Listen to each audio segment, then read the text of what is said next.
आज बाबा साहेब डॉक्टर भीमराव अंबेडकर जी का 130वां जन्मदिन पर जैना नगर यूथ वेलफेयर सोसाइटी की ओर से मास्क बांटकर मनाया गया। इस अवसर पर बाबा साहेब की प्रतिमा को फूलों के हार पहनाए गए तथा इसके बाद विशेष अतिथि senior deputy mayor Surendra Kaur और सीनियर कांग्रेसी सचिव द्वारा मास्क भी बांटे गए।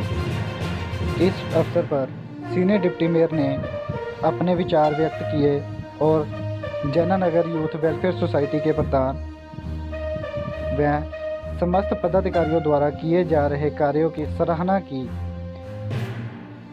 प्रधान सुमित सरीन ने बताया कि कोरोना काल में भी सोसाइटी ने घर घर जाकर मास्क बांटे तथा पूरा इलाका कई बार सैनिटाइज करवाया।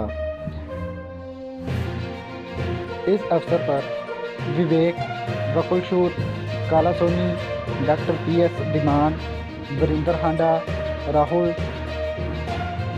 नरेंद्र कुमार, गौरव सोनी, सुरेंद्र शर्मा, ललित बुल्लर, राजू अंगुरा, सुमीर सरीन, गौरव बहल, लखविंदर लुबाना, मुकेश स्पोर्ट आदि उपस्थित थे।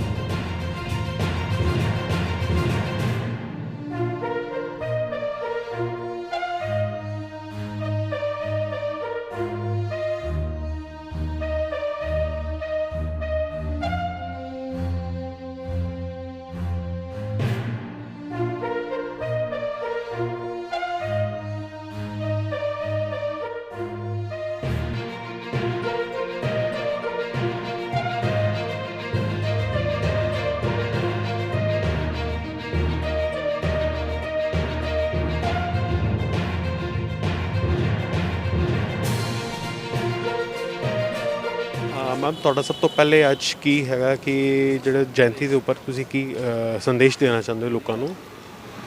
ਇਸ ਤਰ੍ਹਾਂ ਕਿ ਅੱਜ ਬਾਬਾ ਸਾਹਿਬ ਡਾਕਟਰ ਭੀਮਰਾਓ ਅੰਬੇਡਕਰ ਜੀ ਦਾ 130ਵਾਂ ਜਿਹੜਾ ਜਨਮ ਦਿਹਾੜਾ ਹੈਗਾ ਤੇ ਮੈਂ ਅੱਜ ਦੇ ਇਸ ਸ਼ੁਭ ਦਿਹਾੜੇ ਤੇ ਸਾਰੇ ਦੇਸ਼ ਵਾਸੀਆਂ ਨੂੰ ਬਾਬਾ ਸਾਹਿਬ ਦੇ ਜਨਮ ਦਿਨ ਦੀ ਵਧਾਈ ਦਿੰਦੀ ਹਾਂ ਔਰ ਮਾਣ ਮਹਿਸੂਸ ਕਰਦੀ ਹਾਂ ਕਿ ਬਾਬਾ ਸਾਹਿਬ ਡਾਕਟਰ ਭੀਮਰਾਓ ਅੰਬੇਡਕਰ ਜੀ ਸਾਡੇ ਦੇਸ਼ ਦੇ ਵਿੱਚ ਭਾਰਤ ਵਰਸ਼ ਦੇ ਵਿੱਚ ਜਿਹੜਾ ਉਹਨਾਂ ਦਾ ਜਨਮ ਹੋਇਆ ਔਰ ਸਾਰੇ ਫੋਰਨ ਕੰਟਰੀਜ਼ ਦੇ ਵਿੱਚ ਵਿਦੇਸ਼ਾਂ ਦੇ ਵਿੱਚ ਉਹਨਾਂ ਦਾ ਜਿਹੜਾ ਬਹੁਤ ਰੁਤਬਾ ਉੱਚਾ ਸਮਝਿਆ ਜਾਂਦਾ ਤੇ ਬੜਾ ਉਹਨਾਂ ਦਾ ਮਾਨ ਸਨਮਾਨ ਹੈਗਾ। ਬਾਹਰਲੇ ਫੋਰਨ ਕੰਟਰੀਆਂ ਦੇ ਵਿੱਚ ਉਹਨਾਂ ਦੇ ਜਿਹੜੇ ਬਹੁਤ ਫੰਕਸ਼ਨ ਹੁੰਦੇ ਨੇ ਅੱਜ ਦੇ ਦਿਨ ਤੇ ਇੰਡੀਆ ਨਾਲੋਂ ਵੀ ਜ਼ਿਆਦਾ ਫੋਰਨ ਦੇ ਵਿੱਚ ਜਿਹੜਾ ਉਹਨਾਂ ਦੇ ਫੰਕਸ਼ਨ ਪ੍ਰਚਲਿਤ ਨੇ ਔਰ ਉਹਨਾਂ ਦੇ ਜਿਹੜੇ ਬੁੱਤ ਨੇ ਸਟੈਚੂ ਨੇ ਉਹ ਆਲ ਵਰਲਡ ਦੇ ਵਿੱਚ ਲੱਗੇ ਹੋਏ ਨੇ ਕਿਉਂਕਿ ਉਹ ਇੱਕ ਮਹਾਨ ਸ਼ਖਸੀਅਤ ਸਤਿਕਾਰਤ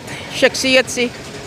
ਉੱਚ ਕੋਟੀ ਦੇ ਵਿਦਵਾਨ, ਉੱਚ ਕੋਟੀ ਦੇ ਵਕੀਲ, ਅਰਥ ਸ਼ਾਸਤਰੀ ਉਹ ਵੀ ਉੱਚ ਕੋਟੀ ਦੇ ਔਰ ਉਹਨਾਂ ਦੇ ਕੋਲ ਇੰਨੀਆਂ ਡਿਗਰੀਆਂ ਸਨ, ਇੰਨੇ ਵਿਦਵਾਨ ਸਨ, ਇੰਨੇ ਪੜ੍ਹੇ ਲਿਖੇ ਸਨ ਕਿ ਉਹਨਾਂ ਨੂੰ ਦੇਸ਼ ਵਾਸੀਆਂ ਨੇ ਕਾਬਲ ਸਮਝਿਆ।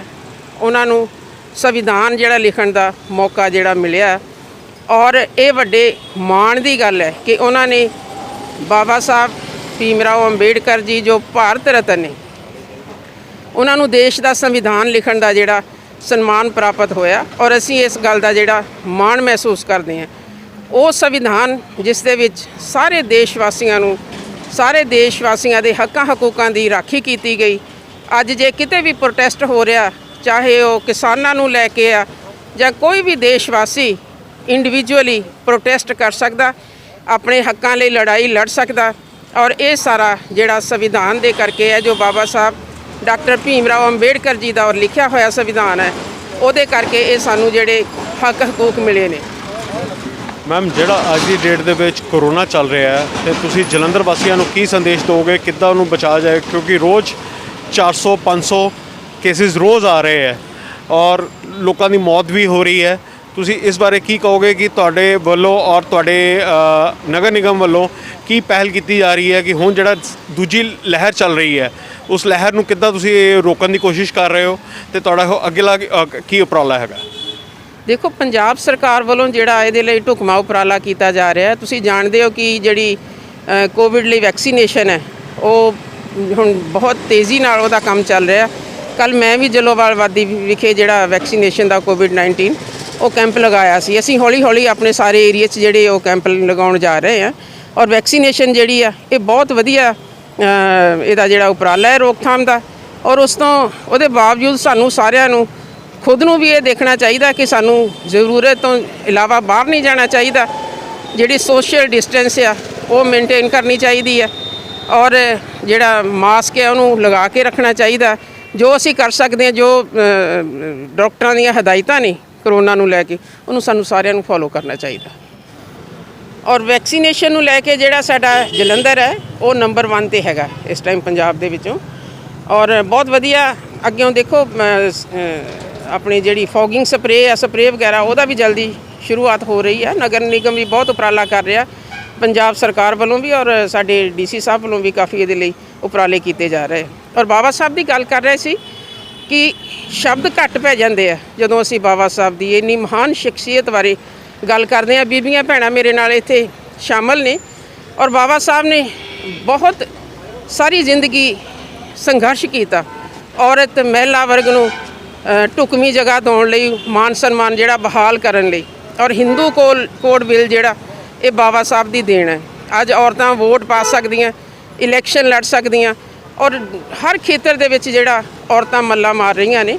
ਔਰ ਇੱਕ ਔਰਤ ਹੋਣ ਦੇ ਨਾਤੇ ਮੈਂ ਇਸ ਗੱਲ 'ਤੇ ਜ਼ਿਆਦਾ ਜ਼ੋਰ ਦੇਵਾਂਗੀ ਕਿ ਬਾਬਾ ਸਾਹਿਬ ਨੇ ਔਰਤਾਂ ਦੇ ਜੀਵਨ 'ਚ ਜਿਹੜਾ ਮਾਨ ਸਨਮਾਨ ਉਹਨਾਂ ਨੂੰ ਹਾਸਲ ਕਰਨ ਦਾ ਜਿਹੜਾ ਬਹੁਤ ਵੱਡਾ ਉਪਰਾਲਾ ਕੀਤਾ। ਔਰ ਮੈਂ ਮਹਿਲਾ ਵਰਗ ਵੱਲੋਂ ਬਾਬਾ ਸਾਹਿਬ ਦੀ ਬਹੁਤ ਰਿਣੀ ਹੈ ਕਿ ਉਹਨਾਂ ਨੇ ਜੋ ਔਰਤਾਂ ਨੂੰ ਮਾਨ ਸਨਮਾਨ ਦਵਾਇਆ। ਔਰ ਸਤਿਗੁਰੂ ਨਾਨਕ ਸੱਚੇ ਪਾਤਸ਼ਾਹ ਜੀ ਨੇ ਵੀ ਕਿਹਾ ਸੀ ਕਿ ਜੋ ਸੋ ਕਿਉਂ ਮੰਦਾ ਆਖੀਏ ਜਿਤ ਜੰਮੇ ਰਾਜਾਨ। ਸੋ ਜਿੱਥੇ ਮਹਿਲਾਵਾਂ ਦੀ ਕਦਰ ਹੁੰਦੀ ਹੈ, ਮਹਿਲਾਵਾਂ ਦੀ ਇੱਜ਼ਤ ਬਹਾਲ ਕੀਤੀ ਜਾਂਦੀ ਹੈ, ਉਹ ਕੌਮਾਂ ਹਮੇਸ਼ਾ ਜਿਹੜੀਆਂ ਤਰੱਕੀ ਕਰਦੀਆਂ। ਸੋ ਹਰ ਵਰਗ ਲਈ ਬਾਬਾ ਸਾਹਿਬ ਨੇ ਜਿਹੜਾ ਬਹੁਤ ਕੰਮ ਕੀਤਾ ਔਰ ਅੱਜ ਜੋ ਸੰਘਰਸ਼ ਚੱਲਦੇ ਆ ਇਹ ਇਸ ਸੰਵਿਧਾਨ ਦੀ ਬਦੌਲਤ ਹੈ। ਤੋ ਸਾਨੂੰ ਸਾਰਿਆਂ ਨੂੰ ਉਹਨਾਂ ਦੇ ਜਿਹੜੇ ਸਾਡੇ ਲਈ ਕੀਤੇ ਹੋਏ ਕੰਮ ਆ ਉਹਨਾਂ ਨੂੰ ਯਾਦ ਰੱਖਣਾ ਚਾਹੀਦਾ, ਉਹਨਾਂ ਦੇ ਫੋਲੋਅਰ ਬਣਨਾ ਚਾਹੀਦਾ ਸਹੀ ਮਾਇਨਿਆਂ 'ਚ। ਅਤੇ ਅੱਜ ਦੇ ਦਿਨ 'ਤੇ ਮੈਂ ਇੱਕ ਵਾਰੀ ਫੇਰ ਆਪਣੀ ਯੂਥ ਵੈਲਫੇਅਰ ਸੁਸਾਇਟੀ ਵੱਲੋਂ, ਮੈਂ ਆਪਣੇ ਵੱਲੋਂ ਸਾਰੇ ਭਾਰਤ ਵਾਸੀਆਂ ਨੂੰ ਜਿਹੜੀ ਬਾਬਾ ਸਾਹਿਬ ਦੇ ਜਨਮ ਦਿਨ ਦੀ ਬਹੁਤ ਬਹੁਤ ਵਧਾਈ ਦੇਣੀ ਹੈ। ਇਹ ਗੱਲ ਤੇ ਜੀ ਪ੍ਰਧਾਨ ਸਨੀ ਸਰੀਨ ਜੀ ਨੇ ਇਹਨਾਂ ਦੀ ਅਗਵਾਈ 'ਚ ਆਪਾਂ ਬਹੁਤ ਵਧੀਆ ਕੰਮ ਕਰ ਰਹੇ ਹਾਂ। ਮੈਡਮ ਹੋਣਾ ਦੀ ਅਗਵਾਈ 'ਚ ਬਹੁਤ ਸਾਥ ਮਿਲ ਰਿਹਾ ਮੈਡਮ ਹੋਣਾ ਦਾ। ਬਾਬਾ ਸਾਹਿਬ ਦੇ ਜਨਮ ਦਿਹਾੜੇ ਦੇ ਮੌਕੇ 'ਤੇ ਆਪਾਂ ਲੋਕਾਂ ਨੂੰ ਜਾਗਰੂਕ ਕਰ ਰਹੇ ਸੀਗੇ ਸੰਵਿਧਾਨ ਬਾਰੇ। ਦੈਨ ਉਸ ਤੋਂ ਬਾਅਦ ਕਰੋਨਾ ਦੀ ਲਹਿਰ ਸੈਕਿੰਡ ਲਹਿਰ ਚੱਲ ਰਹੀ ਆ, ਉਹਦੇ 'ਤੇ ਆਪਾਂ ਮਾਸਕ ਵੰਡ ਕੇ ਜਿਹੜੇ ਲੋਕ ਮਾਸਕ ਨਹੀਂ ਪਾ ਰਹੇ ਉਹਨਾਂ ਨੂੰ ਗਾਈਡ ਕਰ ਰਹੇ ਸੀਗੇ ਮਾਸਕ ਪਾਓ। ਔਰ ਜਿਹੜਾ ਮੇਨ ਅੱਜ ਦਾ ਸੀਗਾ ਬਾਬਾ ਸਾਹਿਬ ਦਾ ਜਨਮ ਦਿਨ ਸੀਗਾ। ਇੱਕ ਮਹਾਨ ਸ਼ਖਸੀਅਤ ਨੈਲਸਨ ਮੰਡੇਲਾ ਜੀ ਨੇ ਵੀ ਕਿਹਾ ਭਾਰਤ ਤੋਂ ਕੋਈ ਚੀਜ਼ ਅਗਰ ਲੈਣ ਵਾਲੀ ਹੈ ਉਹ ਇੱਕੋ ਹੀ ਹੈ ਜੋ ਭਾਰਤ ਦਾ ਸੰਵਿਧਾਨ, ਜੋ ਸਾਡੇ ਬਾਬਾ ਸਾਹਿਬ ਡਾਕਟਰ ਭੀਮ ਰਾਓ ਅੰਬੇਦਕਰ ਜੀ ਨੇ ਲਿਖਿਆ। ਅਤੇ ਉਹ ਦੇਖੋ ਐਡੀ ਵੱਡੀ ਸ਼ਖਸੀਅਤ ਨੇ ਇੱਕ ਜਿਹੜੀ ਚੀਜ਼ ਕਹੀ ਹੈ, ਬਾਹਰਲੀਆਂ ਮਤਲਬ ਆਪਣੇ ਦੇਸ਼ ਤੋਂ ਬਾਹਰਲੀਆਂ ਜਿਹੜੀਆਂ ਸ਼ਖਸੀਅਤਾਂ ਨੇ ਉਹਨਾਂ ਨੇ ਵੀ ਕਿਹਾ ਮਤਲਬ ਭਾਰਤ ਤੋਂ ਅਗਰ ਕੋਈ ਚੀਜ਼ ਲੈਣ ਵਾਲੀ ਹੈ ਤਾਂ ਉਹ ਭਾਰਤ ਦਾ ਸੰਵਿਧਾਨ। ਕਿੱਡੀ ਵੱਡੀ ਗੱਲ ਹੈ, ਆਪਾਂ ਨੂੰ ਇਸ ਚੀਜ਼ ਤੋਂ ਆਪਣੀ ਸੋਚ ਵਧਾਉਣੀ ਚਾਹੀਦੀ ਹੈ। ਬਹੁਤ ਮਾਣ ਹੈ ਸਾਨੂੰ ਡਾਕਟਰ ਭੀਮ ਰਾਓ ਅੰਬੇਦਕਰ ਜੀ 'ਤੇ। ਇਸੇ ਆਪਾਂ ਉਪਲਕਸ਼ 'ਤੇ ਆਪਾਂ ਮਾਸਕ ਵੰਡ ਰਹੇ ਹਾਂ। ਜਨਾ ਨਗਰ ਯੂਥ ਵੈਲਫੇਅਰ ਸੁਸਾਇਟੀ ਵੱਲੋਂ ਮਾਸਕ ਵੰਡੇ ਜਾ ਰਹੇ ਆ, ਲੋਕਾਂ ਨੂੰ ਗਾਈਡ ਕੀਤਾ ਜਾ ਰਿਹਾ। ਜਨਾ ਨਗਰ ਯੂਥ ਵੈਲਫੇਅਰ ਸੁਸਾਇਟੀ ਵੱਲੋਂ ਜੀ ਅੱਜ ਜਯੰਤੀ ਦੇ ਉਪਲਕਸ਼ ਦੇ ਵਿੱਚ ਜਿਹੜੇ ਲੋਕੀ ਬਿਲਕੁਲ ਮਤਲਬ ਇਗਨੋਰ ਕਰ ਰਹੇ ਆ ਚੀਜ਼, ਤੇ ਆਪਾਂ ਅੱਜ ਮਾਸਕ ਵੰਡ ਕੇ ਥੋੜਾ ਮੈਡਮ ਦੇ ਦਿਸ਼ਾ ਅਨੁਸਾਰ ਇਹ ਪ੍ਰੋਗਰਾਮ ਅੱਜ ਲੋਕਾਂ ਨੂੰ ਜਾਗਰੂਕ ਕਰ ਰਹੇ ਹਾਂ ਜੀ। ਠੀਕ ਹੈ, ਜੈ ਭੀਮ ਜੈ ਭਾਰਤ।